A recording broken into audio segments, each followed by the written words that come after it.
Praise to the lord. ఈరోజు దేవుడు మనకిచ్చినటువంటి వాగ్దానం ఏంటంటే మత్తయి సువార్త 23వ అధ్యాయము 12వ వచనం. తన్ను తాను తగ్గించుకొనువాడు హెచ్చింపబడును. ఆమెన్. మనల్ని ఒక పెళ్లి విందుకు రమ్మని ఆహ్వానించారు. సరే, ఆహ్వానించారు కదా, రమ్మన్నారు కదా అని మనము ఆ పెళ్లి విందుకు వెళ్ళాం. అయితే అక్కడ ఏర్పాటు చేసినటువంటి కుర్చీలు చాలా విచిత్రంగా ఉన్నాయి. అవి ఎలా ఉన్నాయంటే, పెండ్లి కుమారుడు కూర్చునేటటువంటి ఒక కుర్చీ సింహాసనంలాగాను చాలా ఎత్తుగాను ఉంది. అతని దగ్గర నుంచి అతని పక్కనే ఎత్తైన కుర్చీలు ఏర్పాటు చేసి అక్కడి నుంచి దూరం వెళ్ళే కొంది ఆ కుర్చీల యొక్క ఎత్తు తగ్గించుకుంటూ వెళ్ళారు. అంటే ఆ కుర్చీల యొక్క ఏర్పాటు ఎట్లా ఉందంటే, పెండ్లి కుమారుని దగ్గర చాలా ఎత్తుగాను, పెండ్లి కుమారుని దగ్గర నుంచి దూరముగా వెళ్ళే కొంది ఎత్తు తక్కువగాను ఉన్నాయి. సరే, మనల్ని ఆహ్వానించారు, మనం వెళ్ళాం. వెళ్ళిన తర్వాత ఆ కుర్చీలన్నీ చూసి అన్నిటికంటే బాగా ఎత్తులో ఉన్నదని చెప్పి మనము పెండ్లి కుమారుని పక్కనే ఉన్నటువంటి ఆ మొదటి కుర్చీలో మనం కూర్చున్నాం. మొదటి కుర్చీలో కూర్చున్న తర్వాత అందరూ వస్తూ ఉన్నారు. చాలామంది ఆహ్వానించిన వాళ్ళు చాలామంది వచ్చారు. వారికి ఆహ్వానించిన కుర్చీల్లో వాళ్ళు కూర్చున్నారు. అంటే అక్కడ ఉన్నటువంటి కుర్చీలలో వారికి తగ్గ స్థాయిని వాళ్ళు ఎంచుకొని కూర్చున్నారు. వాస్తవంగా అది ఏర్పాటు చేసిన విధానం ఏంటంటే, ఎవరైతే అంటే ఎత్తును బట్టి ఏర్పాటు చేశారు కదా.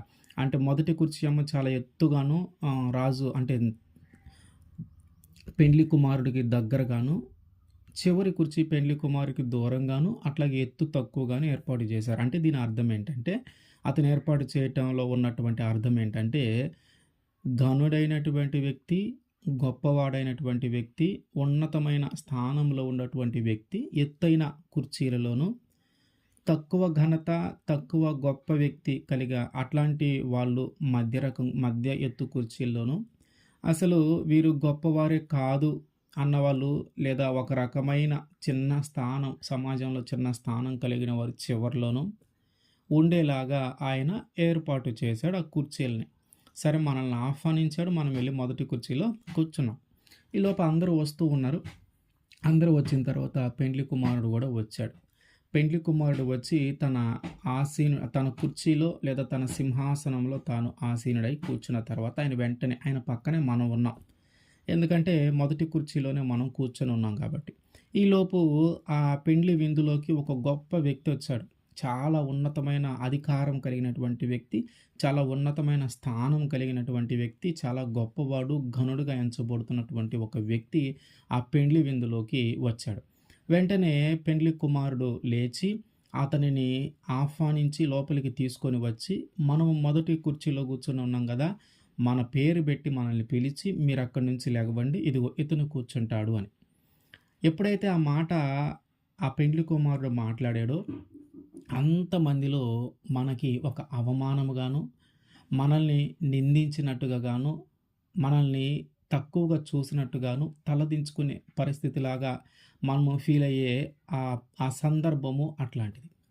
అయితే ఒకవేళ మనము అన్నిటికంటే చివరున్నటువంటి చాలా తక్కువ ఎత్తులో ఉన్నటువంటి కుర్చీలో కానీ మనము కూర్చొని ఉంటే, ఎప్పటిలాగే ఆ కుర్చీలో కానీ కూర్చొని ఉంటే అందరూ వచ్చి ఎవరి స్థానాల్లో వాళ్ళు కూర్చొని ఉండేవారు. ఎప్పటిలాగే పెండ్లి కుమారుడు వచ్చేవాడు. పెండ్లి కుమారుడు వచ్చి తన కుర్చీలో కూర్చున్న తర్వాత, ఆసీనుడైన తర్వాత, ఎవరెవరు ఏ స్థానాల్లో కూర్చున్నారో చూస్తూ ఉన్న సమయంలో మనం ఎక్కడో చివర అన్నిటికంటే చివర మనము కూర్చొని ఉన్నప్పుడు మన పేరు పెట్టి మనల్ని పిలిచి, నువ్వేంటన్నా అక్కడ కూర్చున్నావు, నీ స్థానం అది కాదు, నువ్వు ఎక్కి ముందుకి రా, అంత తక్కువ స్థానంలో కాదు నువ్వు కూర్చోవాల్సింది, ఇదిగో ఉన్నతమైన స్థానము, ఎత్తు కలిగినటువంటి పీఠము మీద నేను నిన్ను కూర్చోబెట్టాలి, నువ్వు అక్కడ కూర్చున్నావేంటని అతను మన పేరు పెట్టి పిలిచి కొంచెం ఎత్తైన పీఠం దగ్గరికి మనల్ని పిలిచినప్పుడు అందరి ముందు గౌరవంగాను, అందరి ముందు ఒక మర్యాదగాను, ఒక ఆనందము, సంతోషము మనకి కలుగుతుంది. ఇక్కడ మొదట జరిగిన సందర్భం అంటే అన్నిటికంటే ముందుగా వెళ్ళి మొదటి కుర్చీలో మనం కూర్చున్నప్పుడు మన యొక్క ఆలోచన అక్కడ తెలుసు. ఏం తెలుసు? ఈ వరస ఈ ఎత్తులను బట్టి ఏర్పాటు చేసినటువంటి కుర్చీలన్నీ గూడా ఉన్నతమైన వ్యక్తే, గొప్ప వ్యక్తే ఆ ఎత్తు స్థానాల్లో కూర్చోవాలి. ఒక రకమైన గొప్పతనం కలిగినటువంటి వ్యక్తులు మధ్యలోనూ, ఇంకా అందరికంటే తక్కువ గొప్పతనం కలిగినటువంటి వ్యక్తులు చివరన కూర్చోవాలి మనకి తెలుసు. కానీ మనం ఏం చేసామంటే అన్నిటికంటే మొదటి స్థానం, అన్నిటికంటే మొదటి దాంట్లో కూర్చోవటానికి కూర్చున్నాం మనం వెళ్ళి. అంటే మన యొక్క ఆలోచన విధానం అక్కడ ఎట్లా ఉందంటే, ఈ పెండ్లి విందులో నేనే గొప్పవాడిని, నాకంటే గనులు ఎవరున్నారు, ఇతను ఎవరెవరిని పిలిచాడో నాకు తెలియదు గానీ ఆళ్ళందరికంటే నేనే గొప్పవాడిని, నేనే ఘనుడను అని ఆలోచించి ఒక చిన్నపాటి గర్వంతో మనం వెళ్ళి మొదటి స్థానంలో, మొదటి కుర్చీలో కూర్చున్నాం. కానీ మనల్ని మనం ఎప్పుడైతే హెచ్చించుకొని మొదటి స్థానంలో కూర్చున్నామో అక్కడున్నటువంటి అందరి ముందు మనము తగ్గించబడ్డాం. మనము ఎప్పుడైతే హెచ్చించుకొని, మనల్ని మనమే హెచ్చించుకొని, మనమే గొప్ప వాళ్ళని భావించుకొని, మనమే ఉన్నతమైన వ్యక్తులను భావించుకొని, మనమే ఘనులమని భావించుకొని మొదటి కుర్చీలో కూర్చుంటే దాని ద్వారా ఏం జరిగింది? మనల్ని మనం హెచ్చించుకొనుట ద్వారా మనము తగ్గించబడ్డాం అందరి ముందు. అట్లా కాకుండా రెండవ సందర్భంలో అందరికంటే చివరగాని మనము కూర్చొని ఉన్నప్పుడు, ఆ చివర కూర్చున్నప్పుడు ఆ పెండ్లి కుమారుడు మనల్ని పిలిచి, "నువ్వెందుకు చివర కూర్చున్నావు? నీ స్థానం అది కాదు. నువ్వు ఇంకా పైకి ఎక్కిరా, ఉన్నతమైన స్థానంలో నువ్వు కూర్చోవాలి" అని మనం పిలిచినప్పుడు, మొదట మన యొక్క ఆలోచన విధానం ఏంటి? ఈ పెండ్లికి ఎవరెవరు వస్తారో మనకి తెలీదు. మనకంటే గొప్పవాళ్ళు కూడా రావచ్చు, మనకంటే ఉన్నతమైన వ్యక్తులు కూడా రావచ్చు, మనకంటే గనులు కూడా రావచ్చు. ఎందుకొచ్చిన బాధలే, మన మీద ఒక దరిన, మన మీద ఒక మూలన కూర్చుందాం అని మనం ఆలోచించి మనల్ని మనము తగ్గించుకొని ఒక చివరన కూర్చుంటే, పెండ్లి కుమారుడు ఏం చేశాడు? మనల్ని మనం తగ్గించుకోవటాన్ని బట్టి మనల్ని హెచ్చించి ఒక ఉన్నతమైన పీఠము వైపు పైకి ఎక్కి రమ్మని మనల్ని అడిగాడు. మనల్ని తీసుకొనొచ్చి ఆ ఉన్నతమైన కుర్చీలో మనల్ని కూర్చోబెట్టాడు. అంటే ఎప్పుడైతే మనల్ని మనం హెచ్చించుకుంటామో మనము తగ్గించబడతాం. అంటే మనము గర్వంతోనూ, అహంకారముతోనూ మనము మాట్లాడుతూ ఉంటే దాని వలన మన యొక్క గౌరవము, మన యొక్క మంచితనము పడిపోతుంది. మనం ఎప్పుడైతే గర్వంగా ప్రయత్నిస్తూ ఉంటామో దాని తర్వాత, గర్వం తర్వాత నాశనమే. అంటే మన జీవితం పడిపోయే స్థానానికే తిరిగి తీసుకొనొస్తది గానీ, అది ఉన్నతమైన స్థానానికి మనల్ని తీసుకొని వెళ్ళదు. సమాజంలోనైనను, దేవుని యొద్దైనను, మన కుటుంబంలోనైనను మొదట మనల్ని మనము తగ్గించుకోవాలి. సౌలుని సమూయేలు అభిషేకించటానికి ఏర్పాటు చేసినప్పుడు, మాట్లాడుతూ ఉన్నప్పుడు దాని గురించి, "అసలు నువ్వేమనుకుంటున్నావయ్యా సమూయేలు? నేను ఎవరినో తెలుసా? ఆ గోత్రాలన్నిటిలో కల్లా అందరికంటే తక్కువ గోత్రం మాదే. అట్లాంటిది నన్నెట్లా అభిషేకిస్తావు? దేవుడు నన్నెట్లా కోరుకున్నాడు? అందరికంటే తక్కువ గోత్రం కలిగిన వాడిని గదా! అలాగే ఈ బెన్యామీను గోత్రంలోనే అందరికంటే తక్కువ కుటుంబం మాది. మాకంటే ఉన్నతమైన కుటుంబాలు, మాకంటే ఉన్నతమైన వ్యక్తులు ఈ గోత్రంలో ఉన్నారు. నువ్వు మళ్ళీ అందరికంటే తక్కువ వాడైనట్టు మమ్మల్ని ఎలా ఎంచుకుంటున్నారు మీరు?" అని మాట్లాడుతూ ఉన్నాడు సౌలు. అంటే దేవుడు ఎక్కడైతే తగ్గించుకున్న ప్రజలు ఉన్నారో, ఎక్కడైతే తనను తాను తగ్గించుకున్నటువంటి వ్యక్తి ఉన్నారో వారిని హెచ్చించే ప్రయత్నము చేస్తూ ఉన్నాడు. ఆ గోత్రాలలో ఎక్కువ గనులు కలిగి గొప్ప వ్యక్తులున్న గోత్రాలు చాలానే ఉన్నాయి మిగతా 11లో. కానీ అందరికంటే తక్కువ గోత్రంలో ఎంచుకున్నాడు. ఆ గోత్రంలో ఉండే కుటుంబాలన్నిటిలో కూడా అందరికంటే తక్కువ విలువ కలిగినటువంటి కుటుంబాన్ని ఎంచుకున్నాడు. అది సౌలు కుటుంబం. అందుకని సౌలు ఏమంటున్నాడు? అవకాశం వచ్చింది కదా అని సమూయేలు వచ్చి అభిషేకించటానికి వచ్చాడు కదా అని వెంటనే ఆహా అని సంతోషపడకుండా, నేను చాలా గొప్పవాడిని కావాలా, నా కుటుంబం చాలా గొప్పది, నా గోత్రం చాలా గొప్పదని భావించాల. అంటే తన యొక్క స్థితిగతులేంటి, తన యొక్క పితరులు ఎట్లా ఎట్లా ఉన్నారు, తన యొక్క మూలాలు ఎట్లా ఉన్నాయి మర్చిపోలా. అవకాశం వచ్చింది కదా అని అందలమెక్కటానికి వెంటనే ప్రయత్నము చేయల. అంటే ఒక రాజుగా ఏర్పాటు చేయబోతూ ఉన్నాడు అనే విషయము చెప్పినప్పుడు ఎవరైనా సంతోషపడి, ఆనందపడి, తనలో ఉన్నటువంటి చిన్నపాటి గర్వమైన పని చేయాల. ఆహా! నేను రాజుగా ఏర్పాటు చేయబోతున్నానంటే నేను చాలా గొప్పవాడిని. నేను చాలా ఉన్నతమైన వ్యక్తిని. ఇంక రేపటాంచి అందరూ నా మాటే వినాలా. అట్టయితే నేను ఇప్పుడే వస్తాను పదా! ఇంక నేనే మీ అందరికి రాజుని అని వెంటనే నిర్ణయాలు ఏం తీసుకోలా. వెంటనే అట్లాంటి ఆలోచనలు ఏం చేయలే సౌలు. ఏం చేశాడు? తన కథ చెప్తున్నాడు. తను ఎంత తక్కువ వాడో, తను ఎంత అందరి కుటుంబాల కంటే తన కుటుంబం ఎంత తక్కువదో, అందరి గోత్రాల కంటే తన గోత్రం ఎంత తక్కువదో చెప్తూ ఉన్నాడు. అంటే తనను తాను తగ్గించుకున్న విధానమును తెలియజేస్తూ ఉన్నాడు అక్కడ. అందరి గోత్రాల కంటే మా గోత్రం తక్కువైంది, మా గోత్రంలో ఉన్న ప్రజలందరికంటే కూడా మా కుటుంబం తక్కువైంది అని తనను తాను తగ్గించుకున్నాడు. ఒక అవకాశం వచ్చింది.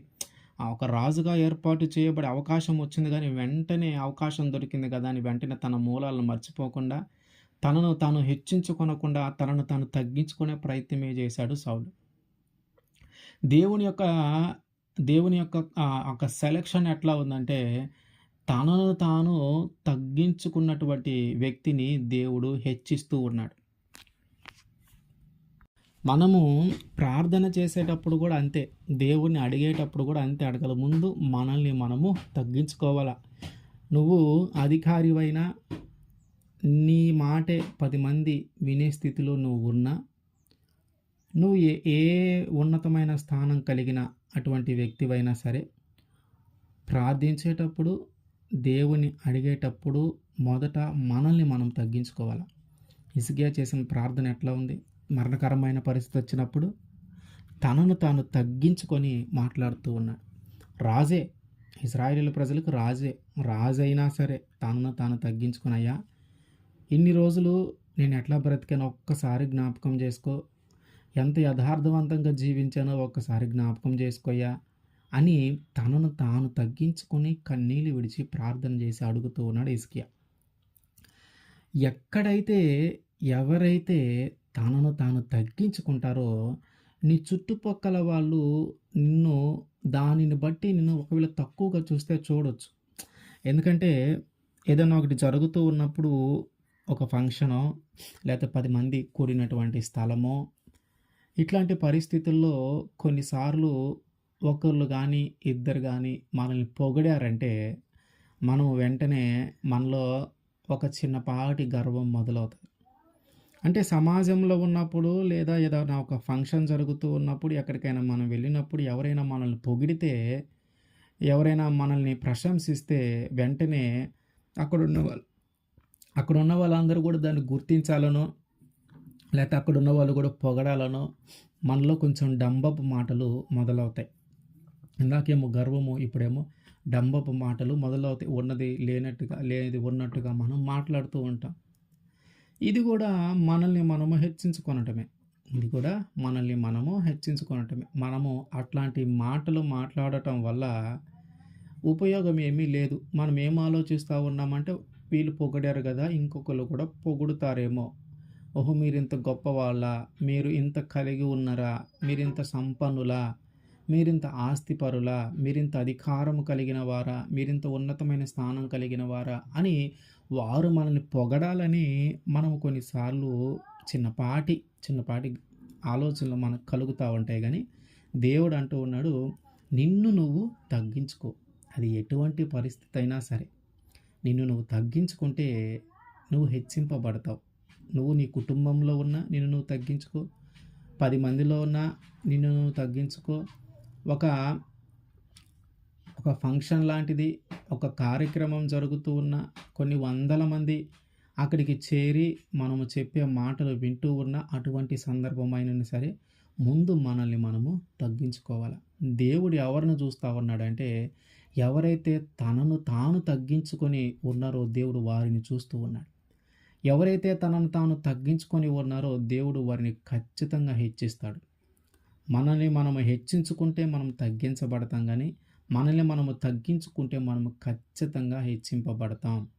దీని ద్వారా కొన్నిసార్లు నీ చుట్టూ ఉన్న ప్రజల దృష్టిలో నువ్వు తక్కువ వాడిగా భావించవచ్చు. అయితే అవనే. కానీ దేవుడు నిన్ను చూస్తూ ఉన్నాడు గనక, నీవు తగ్గించుకున్న విధానమేంటో ఆయన చూస్తూ ఉన్నాడు గనక, నువ్వు తగ్గించుకున్న దానిని బట్టి ఆయన నిన్ను హెచ్చిస్తాడు. ఆమేన్.